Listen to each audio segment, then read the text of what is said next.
Okay, we're gonna talk about this real quick because I was scrolling on threads and I be seeing the most craziest stuff on threads. Y'all just be saying anything, okay?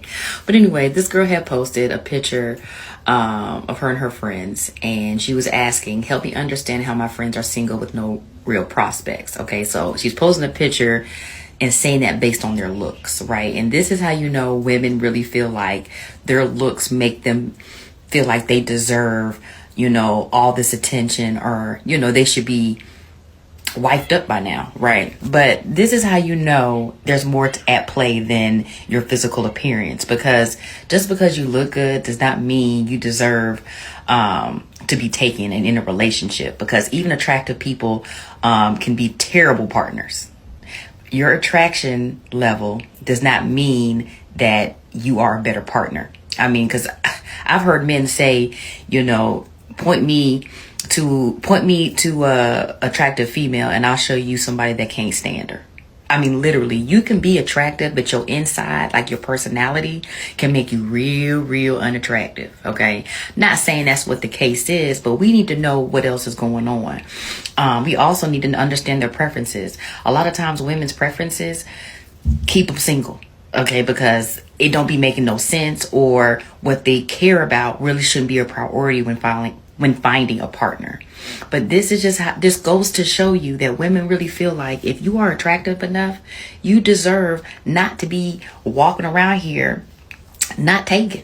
But there's more at play. There's more required from you. And honestly, your physical appearance is not necessarily what's most important. When in order to maintain a relationship, your prettiness is not what's going to keep a relationship going. It's your character. How well do you communicate? Can you cooperate with another partner? Can you learn to compromise? Can you learn to make sacrifices? That's the type of stuff, that makes a healthy relationship thrive, not somebody's prettiness. And y'all really got to get out of that. Are you a feminist? No. So you're misogynistic? Well, How does that, what do you mean?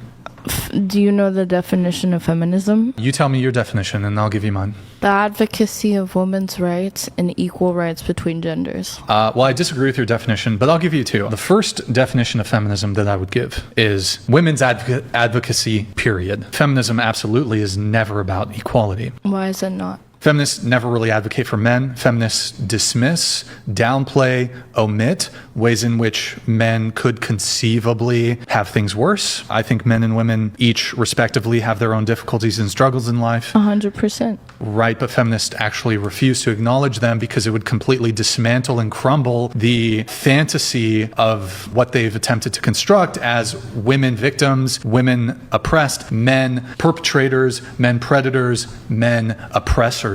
If there was a scenario where achieving equality came to the detriment of women, feminists wouldn't fight for it. I like the fact that he talked about modern women not being able to understand how, and in certain situations where a man is actually not benefiting. For a lot of these women nowadays, a man has everything going for him, and it should be easy for him to make $300,000 a year. Told me she was pregnant, so had arranged to move all her stuff out behind her back. That's the title. Let me wait for that. All right. We were dating for a year and a half when she moved in with me. I'm now 25. Weeks ago, I got home from work and my girlfriend was standing in the living room, smiling. She showed me the pregnancy test. She showed me the positive pregnancy test. Thinking it was a TikTok prank, I played along. Yeah. When she didn't reveal it was a prank, I knew what had happened, but I continued to play along. That night, I got up at midnight and started sending emails. I took a week off work and emailed my best friend the details, telling them to pretend they knew nothing and be prepared. The next morning, I left for work as usual, but I didn't go to work. Carl, one of my best friends, was waiting outside. He had a cap and a hoodie ready for me. The whole week, we followed Katie, and on day 3, she met up with her affair partner. We followed them to a motel, and then Carl followed him to his house. The guy was married with kids. We devised a plan. I convinced Katie to go to her parents' house to tell them the good news last Saturday. While there, I gave my friends the keys to my home. At Katie's parents' house, we had lunch with her parents and her siblings first, and then Katie told them the good news. Everyone was happy. After a while, I got a call I had to take. It was my friends telling me they were done and ready. So I asked to make an announcement. I pulled Katie aside in front of everyone. I bet they thought I was going to propose. I started by telling everyone how we met, how much she meant to me. and ended with, and that's why it hurt so much that you cheated on me and got pregnant by someone else. There? In front of the family, everyone. I would give nothing more to be a second cousin. A second cousin in that room, because I've got no stake in this game. Wow, this is gisty. Yeah, gisty, bro. What? Oh, yeah, it's tea, bro. It's serious tea. The room went silent. Katie looked shocked. She started telling me it wasn't a funny joke. I said I'm not joking. The moment you told me you were pregnant, I knew you cheated. So has he got snip thing? I got a vasectomy 5 years ago. Damn. And I go to checkups every year. So if you're pregnant, you've cheated. At that moment, her phone rang. I told her to answer it. It was probably blank. Obviously the guy's name blank. You know, the real father of your baby. Probably wants to talk to you about moving in. Not sure if his wife and kids are going to like that though. What happened was that my friends had loaded up everything of Katie's into a U-Haul and brought it to, they're calling him AP, brought it to AP's home. When they called me, they were in front of his house for the final part. They rang the doorbell and asked AP where they could put her things. Things that I do to make my husband's life easier. Come on. I track his location so I don't have to ask, hey, what are you doing, where you're at? I already know. When the trash can is full, I take the lid off and then tie it for him so that he knows that it's ready to be taken out. When I want something, I just send him the link so that he's not just guessing what I want. Like, he already knows. When he's on his way home from work and I didn't cook, I'll say, hey, I ordered this food. Can you go pick it up? Because I don't want him coming home hungry, and I don't want him to have to come home and then go out and get food. I just tell him already, on your way home, go pick it up. When I'm in a bad mood, instead of, being mean to him, I say, hey, I'm in a bad mood. Don't talk to me. I make him a list of that I need done, that I need him to do. So I'm not just sitting here irritated at him for not doing stuff that I think he should be doing. I just tell him, hey, I need this to be done. I don't make the bed so that it's always so inviting for him to get into bed. I want him to always be comfortable going to bed. I make the plans for basically everything that we do, our whole life. So all he has to worry about is just showing up. I'm not mean to him. I'm not as mean as I could be. I don't ask for much, but what I do ask for, I expect. And that's not a lot, So that's what I do for my husband. Anything for him. Cut the cameras. I'm not even gonna lie, I am very easy. Videos like this always make me happy because not only does it reassure some of the things that I say, it gives us insight on things that we should know if we don't already know. Viewer discretion is advised. I'm easy for that man that I want. So if you're not the man that I want and you all in my face and I'm just giving you a hard time and you think, oh, she's just playing hard to get. No, I'm not. I just don't like you because I'm very easy. Like, I'm not even going to lie to you. If I like you, I want you, and I'm going to let you have me easily. I just don't want you. That's exactly the logic. That's exactly why you should never chase a woman. Women don't run away from men. They want to be kept by. It doesn't happen. When she actually wants you, she's going to reciprocate energy and you are going to have access to her. That's how women operate. All that applied pressure and you got to pay their bills and fly them. I know all that's just cap. They don't really like you. That's all that means. The man that they really like does not have to do half of that type of shit. So the next time you interact with a woman, pay attention to certain signs. Is this like a tug and pull kind of situation? Do I got to jump through hoops just for her to come and hang out with me? Does she barely text back? Does she hardly pick up my phone calls? And if you experience any of those things, take a step back. And you keep taking steps back until she out your life entirely. Because you don't need to be around a woman like that. She don't really like you, bro. Spend more time figuring out who rock with you so you can rock with them. That is the most simple and effective way to find someone in your corner. Yeah, keep the change. Can you think of a single time ever in history where women have collectivized and used force to take anything from men? Not force. And so if that's the case and men have a monopoly on force, you're always going to have to appeal to them to not use it on you. Because here's the dirty truth, and it's brutal, and I'm sorry, but I'm not going to lie to you. I know that if men collectivize in the West and decide to put women in little cages, there's not a they can do about it. So they really have to appeal to the benevolence of men, and all they do is demonize them, and that's crazy to me. So I mean, again, like when I mentioned earlier how that kind of justifies like any tyrannical invading force, do you think there's not a justification? It's a descriptive. The less powerful party in that situation should just appease to the oppressor or the invading force? The thing is that, let me ask you this: if you have somebody who's larger than you are and can beat you up, do you talk to them? No, not necessarily. Why not? So they don't beat me up. They don't beat you up, right? But there should still be some kind of... Hang on. Is that a form of appeasement? Well, I just distance myself from this person. So it's not a form of appeasement? But a third party hang on. Answer the question I asked first. Is it a form of appeasement when someone's much larger than you, so you don't talk to them because you don't want to get beat up? Is that appeasing? I mean, you're not really doing anything in that situation. It's not appeasement then. So when we're talking about this, it's not appeasement either. Taking a woman to dinner for the first date is crazy work in 2025. And at this point, ladies, you're telling the men that they can't take you on coffee dates and they also can't take you on dinner dates. What do you want them to do? Go grocery shopping with you? You want him to bring you along when he's going on his hunting trip with the boys? What do you want? I'm sorry, I did cut her off. What she ends up saying is that women are not acclimated enough, that like it's too much of a shock to be thrown into a dinner date. Like it's too overwhelming, it's too much. I'm sorry, what do you think it feels like to men? Like they're the ones that have all the pressure on them to do all of the right things and plan the date, pay for the date, whether it's dinner or coffee. Dating is uncomfortable. You are sitting across from a stranger trying to get to know them. It's awkward. But I think that the people that do it best is that they don't care about these little things. They're not going to nitpick exactly what kind of date you picked for the first date. What they care about more is getting to know you as a person. Because men know if that woman is so nitpicky on the exact date that he picks, that if what he chooses to offer up as a first date actually keeps that woman from wanting to continue to get to know him, yeah, I don't think that's a loss. I think that's a win. How about a male celebrity who's a 9? Maybe like Glenn Powell. Anybody else who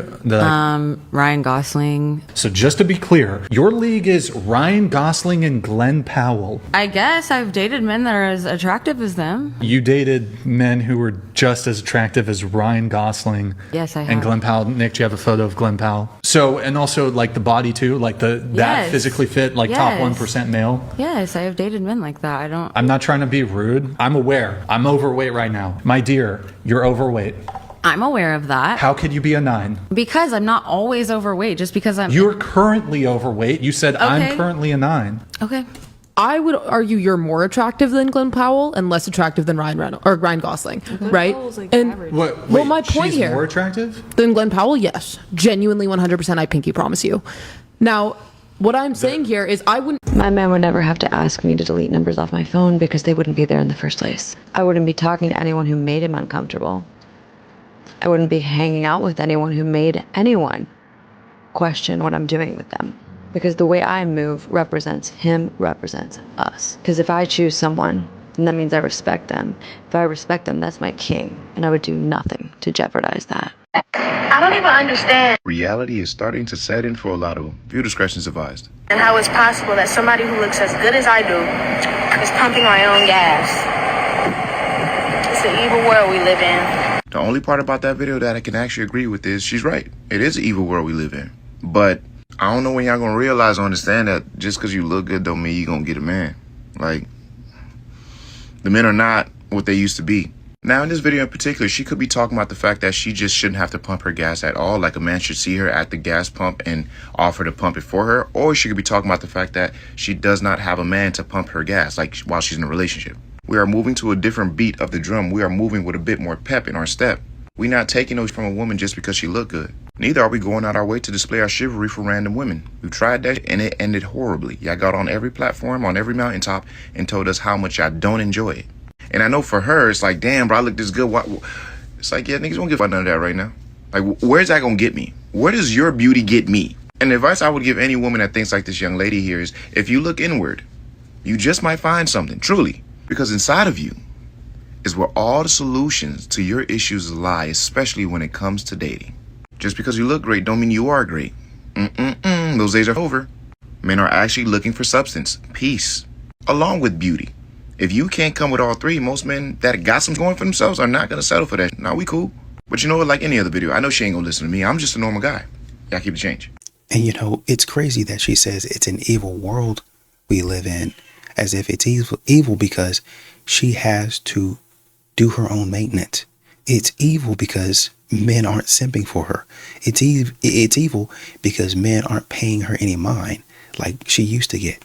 It's evil now because I can't take advantage of or manipulate men anymore. Do you always duck his kisses when there are not people around? Not when there aren't people around, just when there are people around. That's worse. Because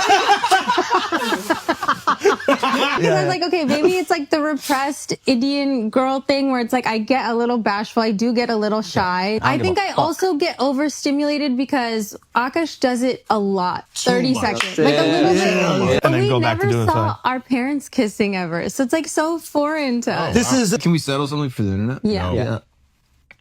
Will you kiss Akash right now? I don't even know if I want to see it. On the lips. Okay. Bring that ass over here. Bring that ass over here.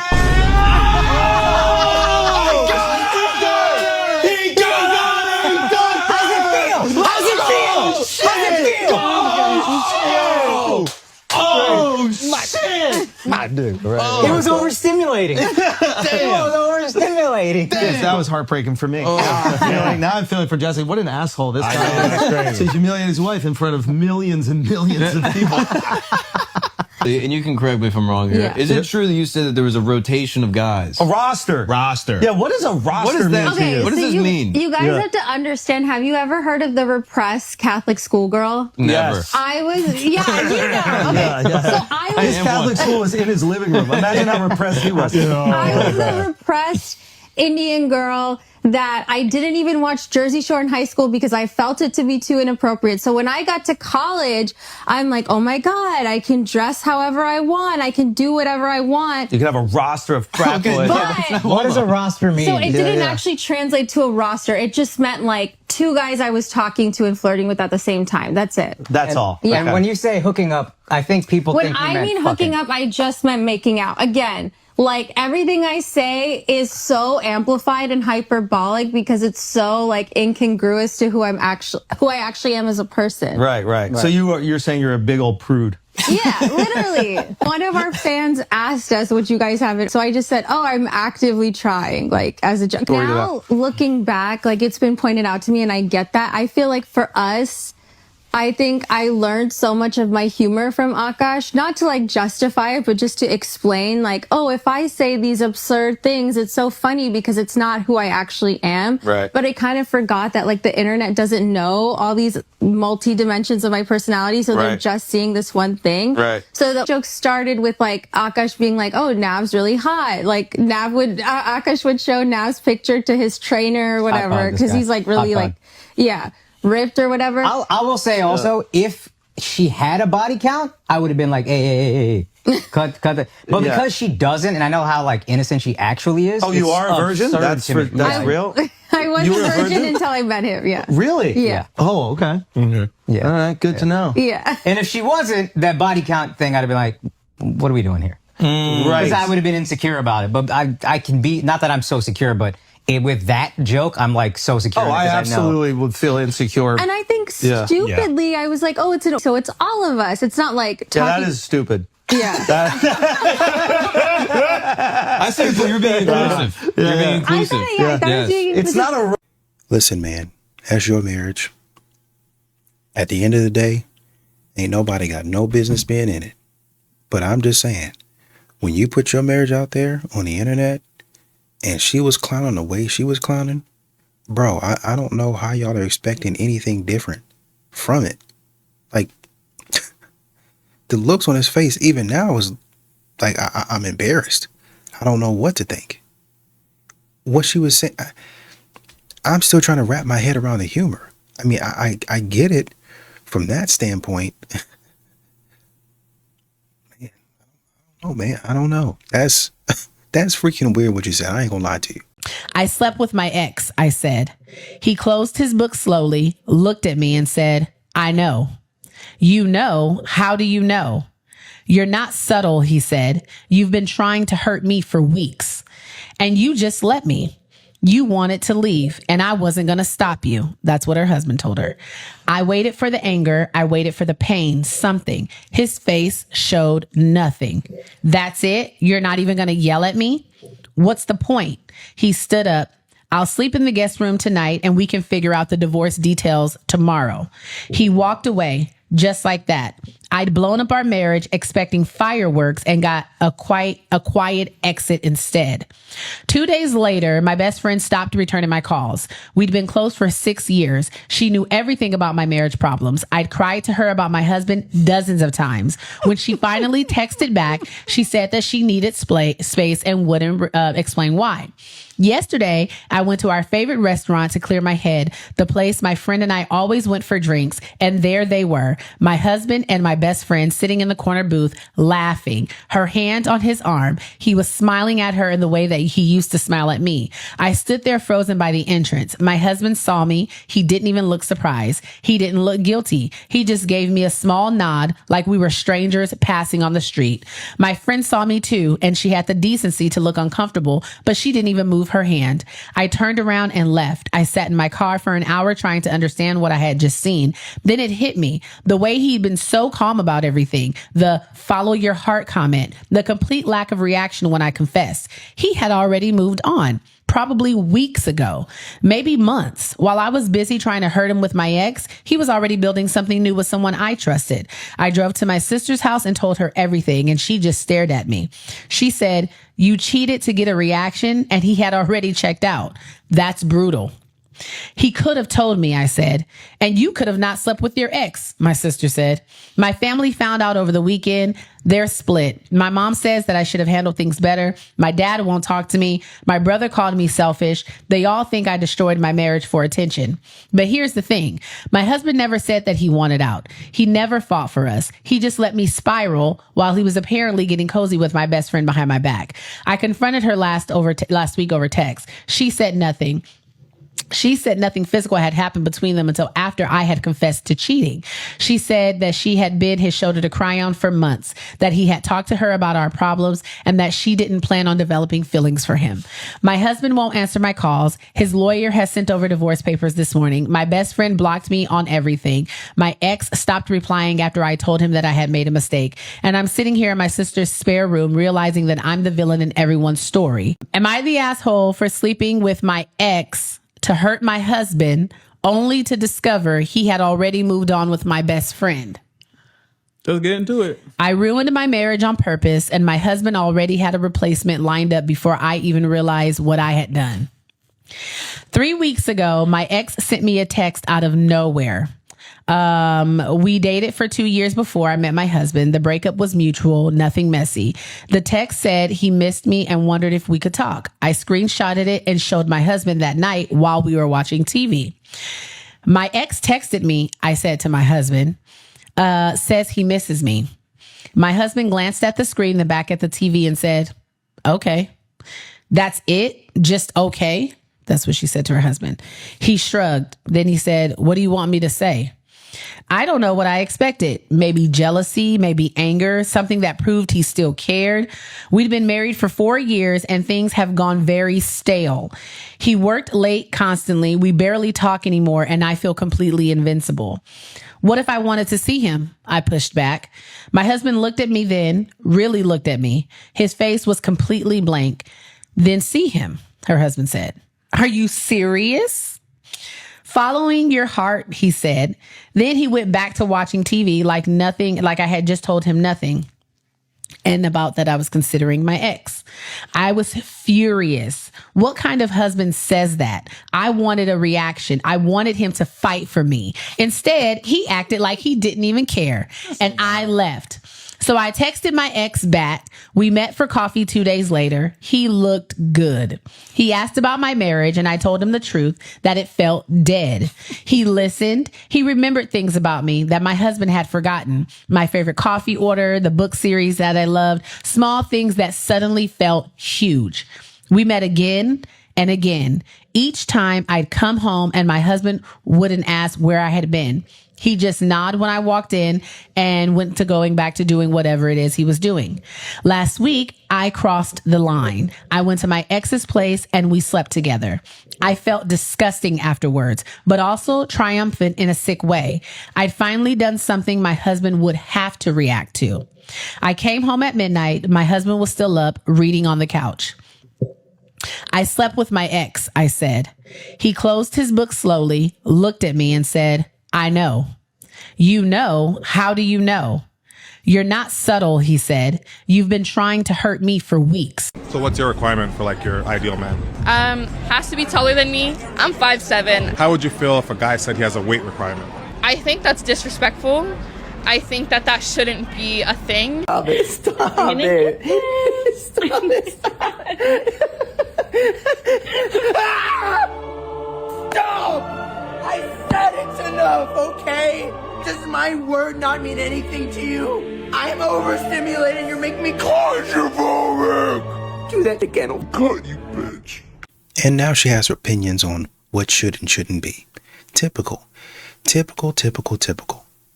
I'm thinking of a brother right now that is, I think he might either be as tall or taller, or excuse me, shorter, just a little bit shorter than his wife.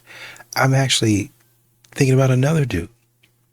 Married, 3 kids, shorter than his wife. Actually, thinking about another guy. Now another guy comes to mind. 5 kids. She had one when she came to him. She already had a kid. He married her. They have all like 4 or 5 after that. They have a lot of kids. Shorter than her. You think they're angry? You think they're not happy? Yeah, he may be short, but the man is putting in work. So I don't know why the man has to be shorter than you. Well, you know, just the weight thing. I don't like him being too big. It's just, you know, it's just a protection thing. You know, I don't want them to roll over on me when I'm asleep. How would you feel if somebody said that? It's just a protection thing, or it's just a confidence thing. I don't want to walk out in public and, you know, them think I don't have any standards. How would that sound to you? Why do men be so offended when you ask them for money? Maybe because they don't like feeling treated like an ATM. I do not get that. That just indicates you're broke. No, it doesn't mean that they're broke. I might point out which person here is asking for money. That's the one that sounds broke.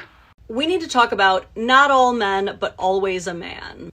Except for when it's a woman. I'm sorry, Casey Anthony, Sherry Papini, Ghislaine Maxwell. In those cases, there was a woman. Like, at least we're starting to acknowledge the not all men part, I guess. It's just so aggravating that we have yet another slogan that forces all men to wear the mantle and identity of the worst, most depraved minority of them, especially when it doesn't survive the other way around, and I don't even mean the gender swap. What I mean by that is that men also take up the majority of laborers who build infrastructure, the majority of firefighting personnel, and disproportionately work the world's most dangerous jobs. But when a baby is pulled out of a burning building, people don't say, not every man, but always a man. Y'all would hate that and immediately remind us that women are also capable of saving babies from burning buildings, even though statistically the patterns are the same. In fact, did you know that what the data and research actually points to is that it's more like not all men, only 1% of them? Multiple studies since the 60s have told us that only 1% of the population of all men is responsible for over half of all violent crimes. So it's really not true at all that all men are bad or dangerous. It's just that the small amount of bad and dangerous men are doing almost all of the bad and dangerous stuff. But definitely not all of it. We as women can't just shirk all of the blame for all of the bad and dangerous stuff onto men. That's bullcrap. Like, you were almost there. You finally had it. You finally said, not all men. Just leave it at that. Leave it at that. It's good. It's good there. Unless you want me to start all womaning stuff. No, you don't want me to paint women under the same monolithic umbrella? Okay, I thought so. Women can have sex just like men. This right here is the most dangerous lie that feminism has sold to millions of women. Feminism is always aiming for equality for women, and in many ways they have achieved that. They secured the right to vote, to have financial freedom, as well as the right to work. But as the battles have been won and equality has been achieved, the fervor for more equality has blinded them, where even inequalities that are biologically built in now need to be destroyed. This inequality is most apparent when it comes to sex. Sex is not the same for men and women, and it never can be because of the risks attached for each gender. Pregnancy, assault, and even getting killed are all real possibilities because at the end of the day, men are just stronger and more aggressive. And it's really hard to tell whether a man is going to honor you and take care of you because he's a good man versus a man who's just pretending to be a good man in order to have access to you. Previous generations solved this issue by recognizing sex as something very sacred. Because it has the power to create life. So they treated a woman's body and trust as inviolate and relegated this union between man and woman to marriage. Why? Because marriage offered a whole bunch of security that a casual encounter just couldn't. There was safety in the contract of marriage. The man was legally bound to his wife as well as to his children and had the societal and financial responsibility for them. This gatekeeping of sex was really effective because it forced men to have to work for that privilege through marriage. They had to prove to be worthy of a woman, to be worthy of someone's daughter. They had to be financially responsible, have a good reputation in their society, and show a willingness to step up to those responsibilities. Now, of course, there were instances of just terrible men pretending to fit the bill, but overall, the system worked really well in protecting women, but more importantly, forcing men to grow up. Now, fast forward to today, where in our society, one of the biggest problems that we're facing is that men seem to be caught up in this perpetual arrested development. Even well into their 40s and 50s, there are these instances of adult toddlers, and cities like San Francisco and New York have turned into Neverland, where people really just don't have to grow up. The combination of dating apps as well as the proliferation of hookup culture has ended that noble act of men courting women and honestly turned sex into a commodity. They have reduced sex down to a meaningless act. The push to have sex like men was aimed to empower women, to help them claim their sexuality and throw off societal expectations. But has it actually helped women? Aimed at freeing women, the sexual revolution has actually freed men to use women, all while telling women to feel empowered by being disposable. Not doing it. Excuse us. Good job, Chris. Happy birthday, my guy. Yeah, excuse me, sir.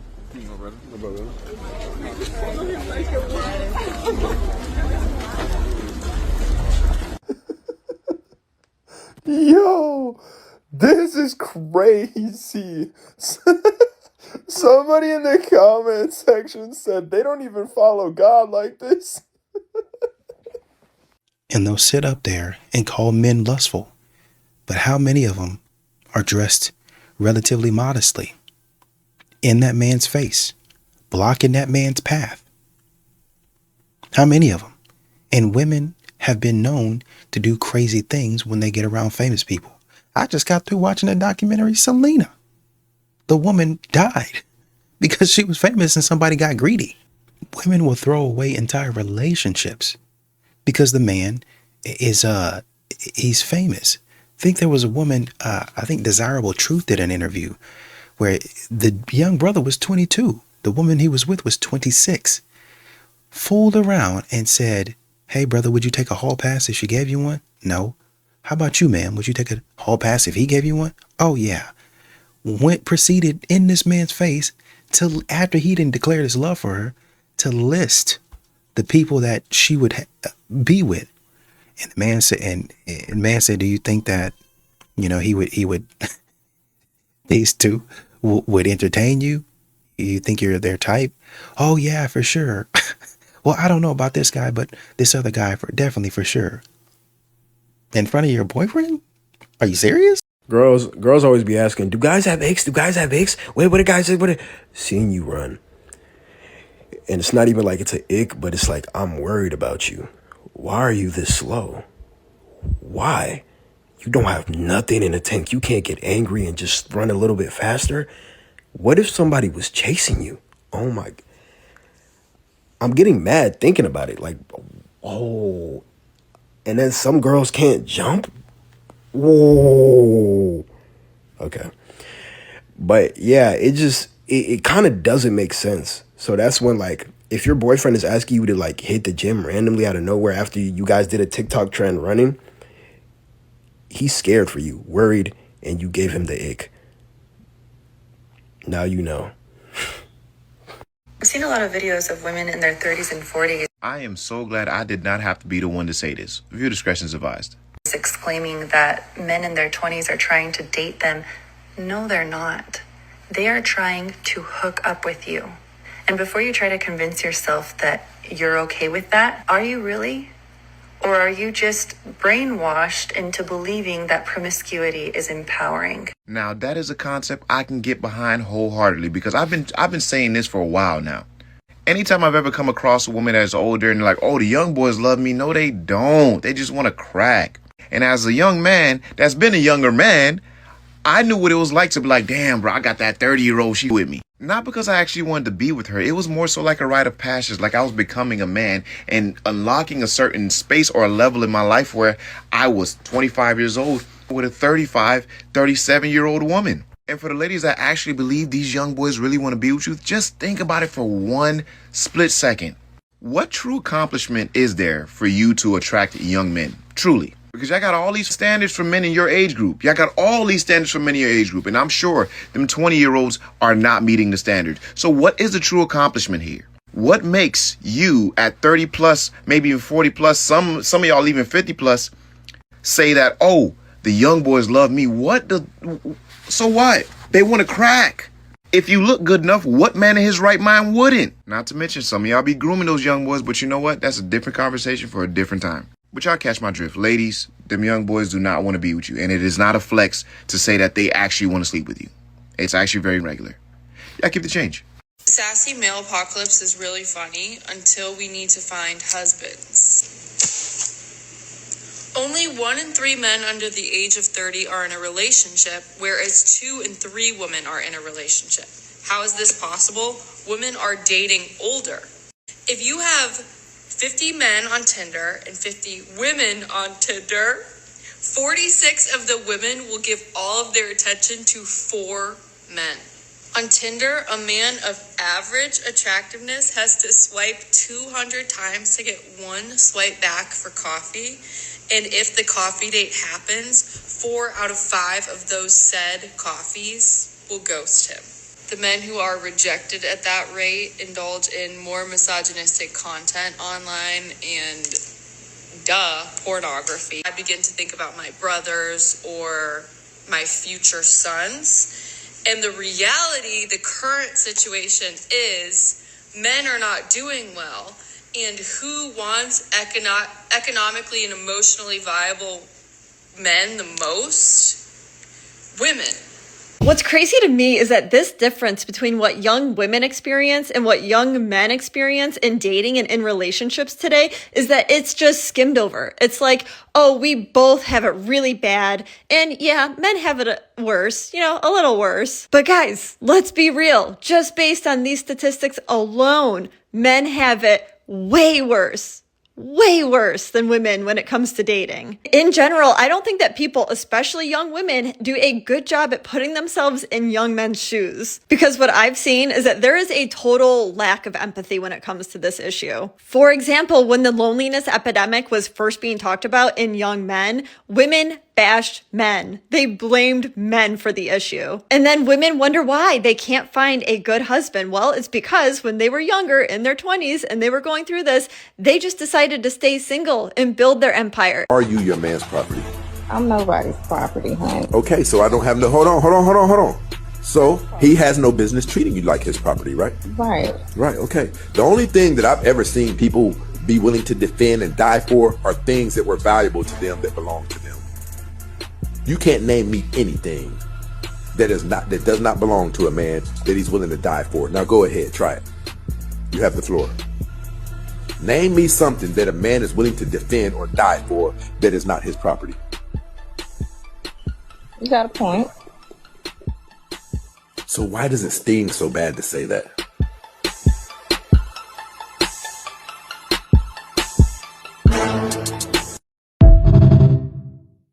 I don't pay taxes on property that ain't mine. I don't pay maintenance on property that ain't mine. I ride by it and I see the weeds growing. I say, ooh, somebody need to cut that yard. Somebody need to call a real estate agent. Whoever bought that property, who's ever holding that property, they need to send somebody by. Cut that grass. But it's not going to be me. And so, unfortunately, when y'all are being attacked sometimes, or when y'all are struggling to get up the stairs with things, a man might walk by and say, ooh, that's not my property.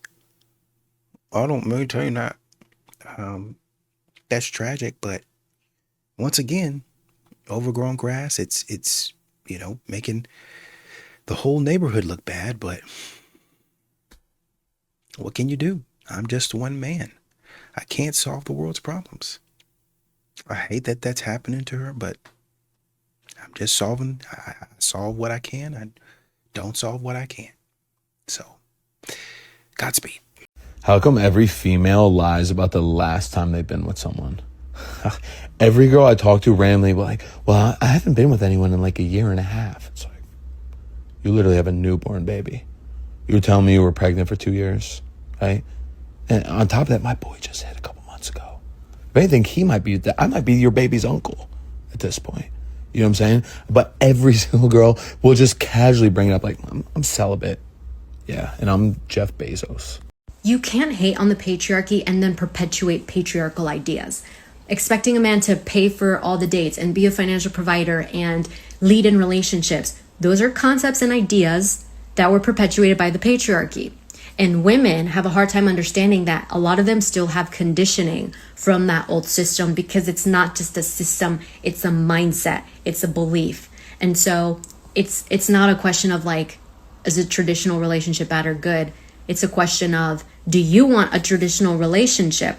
And if you don't, are you willing to adjust your expectations to something else, to something different? Because too many women break the mold of old expectations and gender roles. They become business babes, they start making their own money, and that is amazing. But you better be giving potential partners the same level of grace if they don't meet your expectations. If a man is not as traditional as they used to be, do not hold them to a higher standard that you yourself do not meet. If you're not as feminine as women used to be, then you need to be willing to be open to trying out something new, because men are not as masculine as they used to be, because the conditions aren't set up for them to succeed as easily as they once did. Men can no longer support an entire family off of one income. Y'all keep on saying that men are not as masculine as they used to be because they can't pay $500,000 on a house by themselves. Y'all just need to stop talking and understand y'all don't really know what the definition of masculinity is. Just stop talking. Off of an average income, it's just not possible. There's more competition. The skill set bar has been raised. Women have entered the workforce. They developed capabilities, more skill sets, more masculine traits. And so men have gotten used to things being done for them. A lot of men were raised by masculine women. There is a shift happening where men have connected more emotionally and women have evolved more with their capabilities. You need to make sure you're living in alignment. If you're a modern day feminist and you don't believe in the patriarchy, but you're letting a man support you and provide for your lifestyle, your actions aren't aligning with your belief system. Or maybe you're someone that provides for themselves, but you don't know how to let go of control. It's your responsibility to know yourself, to live life the way that makes you feel empowered. Modern day relationships look like a lot of delegating.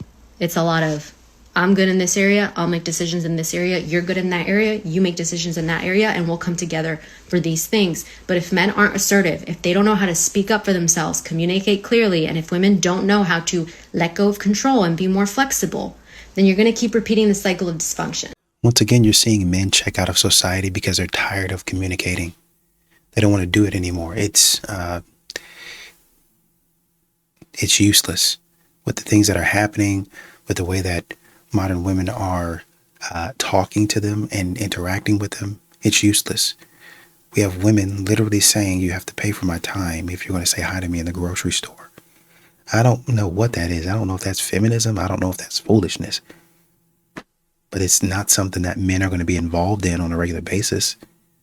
You think that I should pay for you? I should, like you were talking about, buy you a drink before I can just have a normal conversation with you? We're not figuring anything out. I'm just going to go back home, chill by myself, come out and hang out with my friends, and never even talk to you. Period. Going back to the Oprah interview with Scott Galloway, they say that men, basically, we talk about how men move away from society. Men are walking among you, good men, but you don't notice them because they're not Chad level. And they notice you, but they don't say anything to you because they know that you're a waste of time. So all of this, my skill set, my job, feminism, Me Too, and I'm learning this in therapy goes out the window because all of it is going to come back down to you acting crazy, you talking silly to me, you treat me like I'm a bum, and that's really something that I really don't have time for. So earlier this year, I decided to fix my relationship with men and Well, that is really good to hear. start listening to them a little bit more. That's also probably a very good idea. And stop being so defensive about everything that they say. And the more I speak to men and the more I become friends with them and hear their viewpoints, the lesser of a feminist I become. I feel like I don't resonate with being a feminist anymore. Oh? How so? So now I'm a misandrist and a very proud one. Surprise. Yeah, if you're like me, that one did not go exactly the way you thought it was going to go. But then again, the world is full of surprises. Just like the fact that there are a lot of individuals that are, now more than ever, absolutely more than pleased to announce that they are just nothing more than a plain old bigot. And for those who don't remember what a bigot is, it's a person who has an unreasonable belief or prejudice against a person based on their membership of a particular group. So enjoy that bigotry and wear that mantle proudly. If you're making $50,000 as a man, you should not date. Agree? Disagree? If so, why? I mean, everyone deserves companionship, but you have to date a girl in your price range. What do you mean? You can't expect to talk to a girl that's used to going to 5-star Michelin star places once a week and go shopping once a week, and all you can provide is Chick-fil-A. What's your expectation? My personal expectation? Yeah. I don't really like to give away my expectation so men don't replicate it, but I'll just say being reasonable, every other week, a dinner date, frequent vacations, princess treatment. Princess treatment. Yeah, I'm not too hard to deal with. You said that you shouldn't date outside of your price range. Did you say what that is to you? The activities that I like to do probably cost anywhere between $5,000 to $10,000 a month for a man to upkeep. So what are you hang gliding off No, of tower? the What are you activities that doing? I do as a person. Yeah. What is he taking you ziplining in Cairo? What's 10,000 a month? No, I'm just activities that I like to do, and then with my partner. So I'm saying I like to travel a lot. Oh. I'd love to go out to eat. Maybe 5 is a bit much. Let's say maybe well, 3. hold on. You said 5 to 10. Yeah. So 5 was on the low end. Yeah, because what if we have a birthday or it's A birthday? That's why. I mean, that's at least $6,000, right? To the ladies in a relationship, you ever damn, I would never put up with my... if the tables were turned and he had the mood swings I have, I'd be you need to seek help. Instead, I'm at home you're so lucky to have me. How much does your future husband gotta spend on an engagement ring on you? He doesn't have to spend a certain amount as long as you're loyal and you make a decent amount. That's all that matters. So if he makes $30,000 a year, are you doing it? No. No? No. Why? Because you're broke. And I make more than you. So how much? And I'm only 23. That's really sad. So how much do you want your man to make? At least over 6 figures. $100,000 a month? 100%. A month? A month. Bruh. $100,000 a month. A month. How many percent of the population of men do you think make $100,000 a month? I say at least 40. 40%? I say at least. Repeat the sentence again. I'm gonna say hypothetically 40. And that's why y'all are getting pumped and dumped. That right there is why y'all are getting pumped and dumped. Oh yeah, he better do this. So all that stuff that she was talking about a minute ago in how society's this and modern women this and masculinity and femininity, it doesn't even come into play right here. Stupidity comes into play. Well, men are connecting with their emotions. We don't have to connect. There's no emotion to connect with. You need, with this type of attitude, you need to be dismissed. Nobody needs to be talking to you. You probably don't even need any friends. You just need a lot of therapy. Be quiet.